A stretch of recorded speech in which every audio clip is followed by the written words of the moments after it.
What's up, YouTube? Welcome back for another video. I don't know why I keep doing this. Every time I start a video out, it is starting to get kind of cringy. I hate that I do it, but it just happens. Anyway, we got 5 NBA stars who have an old school mentality. Let me see. I'm trying to think of somebody who might have an old school mentality. Maybe Luka Doncic. Maybe Giannis, whatever you call his damn name. He's not real flashy, but he just get down and dirty and get the job done. Can't think of anybody else top of my head, but shout out to Undercut Hoops for the video. Even you get right into the video. Just get right into it. What's up, guys? Welcome back to the channel. Hey. And today I'm back in a video. This time once again, we're gonna look at 5 NBA superstars who I think embody the old school mindset of NBA players in the 80s, the 90s, or even the 2000s. When we're talking about You don't say something about John Morant. John Morant, that dude is stupid athletic. I say he's stupid athletic. old school mindset, I think those players, they focused on winning first. They didn't care about their stats as much. They were loyal to their franchise as well as the fans. And most of the times, they played all 82 games as possible, and they battled through injuries even in the regular season. And these 5 players I've chosen, they're the only players in the NBA with an old school mindset. But I think overall these 5 I think Iverson be on here, even though he's not playing now. Maybe. I don't know. players have a very good, well-rounded view of what an old school mindset means to NBA fans as well as NBA players. So that being said, let's get into the video and look at our first player, that being Giannis Antetokounmpo. Of course. And as you guys know, Giannis, he's the reigning MVP and arguably the best player in the NBA. But when talking about Giannis, the most impressive thing about him is his overall mindset when it comes to the game of basketball. And of course, growing up in his family, had a pretty rough upbringing. He wasn't that privileged, and he had tons of siblings in his family. But even with that being said, Giannis' dad and mom, to their credit, gave him some very good values of hard work as well as determination. And I think where that mindset was on full display was in the NBA playoffs. If you go back and watch Giannis' games, in some games, he would airball multiple free throws and still come back the next play and be aggressive to the basket and get to the line. And his mental strength to do that, I think, is pretty underrated. I mean, if you contrast that matchup with someone like Ben Simmons, who quite literally was afraid to shoot layups in Game 7. When I get copyright claim for this. Anywho, I didn't make a video. I got a copyright strike for one of my videos. I'm explaining that. That shows the game of basketball. It is mental as well as physical, and Giannis' mindset allows him to overcome a lot of those mental hurdles, whether that be with his free throws or his three-point shooting. Now, also one thing I have to note for Giannis, in NBA terms, he's a very isolated and private player. I mean, back in 2018, he turned down workouts with Carmelo, LeBron, as well as KD, saying that it felt weird. Oh, I remember and he hates that. being buddy-buddy with the other top-tier players in the Yeah, NBA. he ain't like that And shit. I think that statement is a big reason Giannis doesn't get the credit he deserves from other NBA stars. Also in 2018, Giannis turned on a role in Space Jam 2, saying he wasn't Hollywood. Don't like being didn't want the Hollywood. attention. I don't blame It him. shows Giannis has that old school mindset of basketball first and off-the-court activities coming second. That man just want to hoop, Now, man. lastly for Giannis, the old school mindset is the fact that he stayed in Milwaukee and to go to Los Angeles, Golden State, Dallas, Chicago, or any big market team. He stayed in Wisconsin and won a championship without a super team or any other superstar players, which once again is a big part of the old school basketball mindset. Now next up, we have Russell Westbrook, who is the oldest player on this list. And as you guys know, Westbrook's mindset, he goes all out every single night. It's all gas, no breaks, and he plays as many games as possible and Yeah, he battles played through wide injuries. open all the time. I mean, this past year for Washington, for the first half of the year, he played through a very severe quad injury. In his entire career, he's played over 30-plus minutes every single season. And in 5 of those years, he's played all 82 games. And I think when looking at Westbrook, he's a very polarizing player. You can hate him, you can love him. But there is a very obvious fact that Westbrook really does care about playing every single game at the highest level. And for today's NBA standards, with load management, not playing all 82 games, Westbrook is one of the rare players who embodies that mindset of players in the past, like Kobe or Jordan. And looking at Kobe and Jordan talk about Westbrook, they both had some very high praise when talking about his overall game. Kobe's main compliment came with Westbrook's grit, his mentality, And Jordan's quote mainly focused on Westbrook's passion and his overall intensity.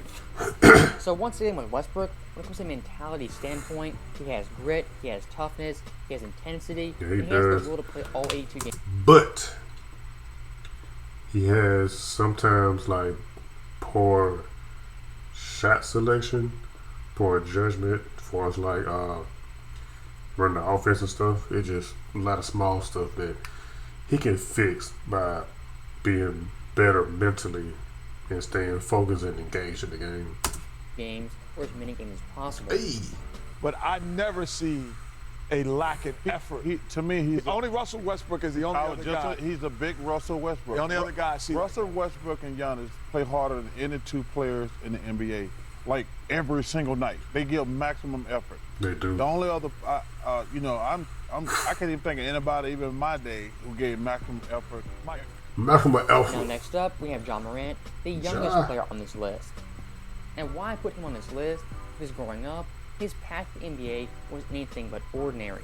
When it came to getting recruited to a This big dude got school, crazy that didn't hops, happen, man. and the only big time look he got was a 3-on-3 tournament in South Carolina. And coming out of that, he had one offer to play at Murray State. And that overall path to the NBA is similar to someone like Scottie Pippen as well as Dennis Rodman. Guys who came from nothing, had no real future in basketball, they worked hard, they made it to college, and eventually to the NBA, where they turned themselves into a That's star. crazy how you so And when it comes to the old school overlooked. mindset of John Morant, the big thing I saw was in the play-in tournament against the Golden State Warriors. Coming to this game, Golden State, they were heavy favorites, and nobody wanted Memphis in the playoffs. And looking past that, really all season, John Morant was called overrated, overhyped. He wasn't a top 10 point guard. There was a lot of stuff building. He's That not chip on his overhyped, shoulder man. That dude definitely can was a ball. boulder by the time this play-in tournament That game dude can happened. ball. And in this game, he went absolutely nuts, having 35 points, 6 boards, and 4 steals, with 5 3-pointers on 48% shooting. And Memphis won that game and made it into the playoffs. And when it came to the playoffs for the Utah Jazz, the first seed in the West, Ja in the series averaged 38-5 on 49% shooting. And in Game 2, he had 47 points, a Memphis record. 47 And you may be points. saying, how Oh, is that an old get school up. mindset? So let me explain.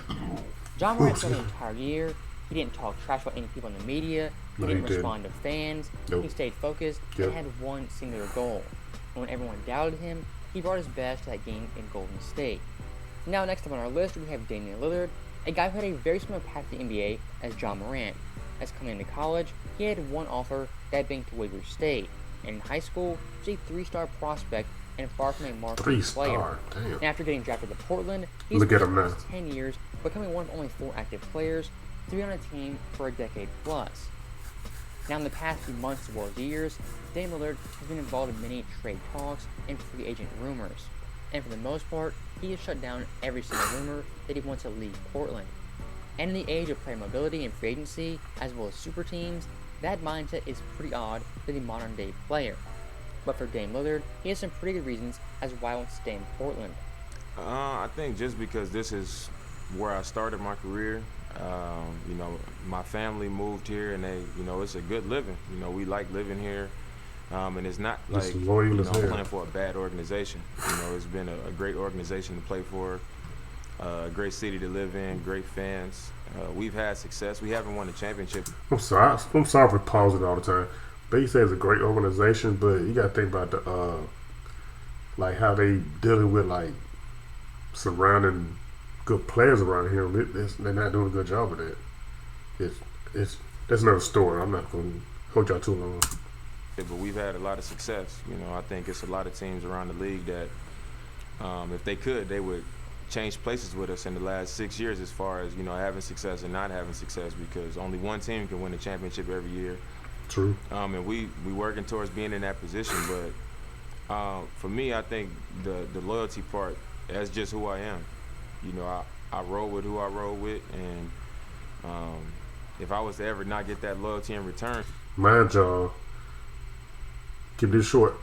I'm playing against a guy from Brooklyn that played with Damien Lillard in college at Weber State. Just, heads up, look out for that 1v1.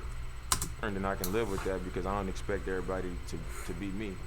But that's just how I feel about the situation.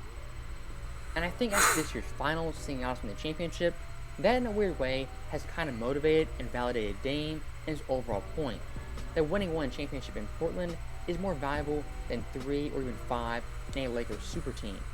And specifically for a small market like Portland, having a guy like Dame who's committed to your team, your state, as well as your fans, is a very rare thing to find.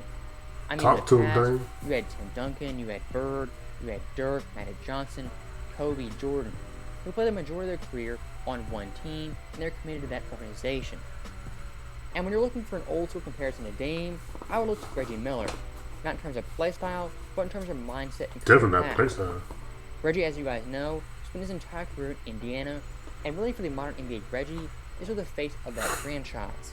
And when we look at the record books, Reggie Miller has virtually every record when it comes to scoring, three-point shooting, as well as free throws. And once again, Reggie Miller is synonymous with the Indiana Pacers. I think for Dame in the next decade, he could have a similar effect on Portland and their overall basketball culture.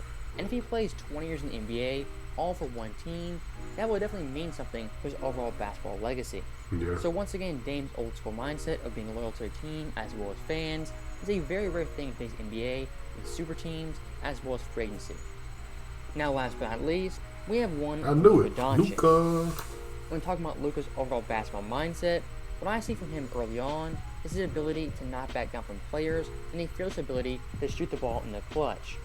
I mean, in the past 3 years, he's hit numerous big-time game-winning shots that you normally don't see for a 22-year-old. And we're looking at the playoffs these past few years, he's been absolutely dominant with LA Clippers. Working on. I mean, in 2020, he averaged 31, 10, and 9 on 50% shooting.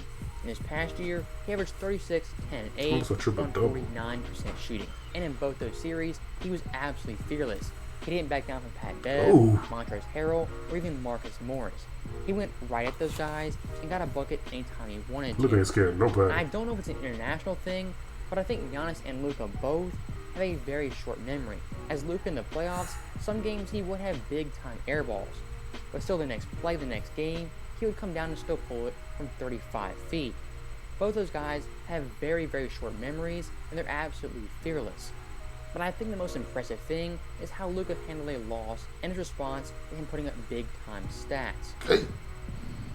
Luka, obviously, I know you care about winning, not numbers, but the numbers you put up in this series were ridiculous. What do you think you've been able to prove in this series and even last year in the playoffs? I mean, nothing yet, you know. We've been in the playoffs twice since I'm there. We lost both times, so nothing yet, you know. You get paid to win, so we didn't do it. You just want to win. So that quick post-game clip may not seem like much, but for a young player like Luka, I think that mindset, for him at least, when he says that, he 100% believes it. And also, if you watch the entire post-game interview, he never trashed any teammates, he never brought up his individual stats, and he constantly reinforced that winning was the goal, and stats and losses mean absolutely nothing. Damn. So I think that for a young player is pretty important. I think Luka Doncic definitely has the old school mindset of players in the 90s as well as the 2000s. So that right there is the end of the video, and that was 5 NBA players who have the Alright. There you have it. 5 NBA stars who have an old school mentality. Let me know if y'all agree with the players that he chose. I kind of do agree with all of them that he chose in this video, because they, for the most part, they just want to win. They do what they have to do. They'll do whatever to help their team win, no matter what they're scoring, rebounding, passing, defense, or whatever. It don't matter, man. They're gonna try to do the best they can to help the team win. But let me know what you think about the video. Subscribe if you're new. Hit the like button, all the good stuff, and I'll see you in this video. Peace.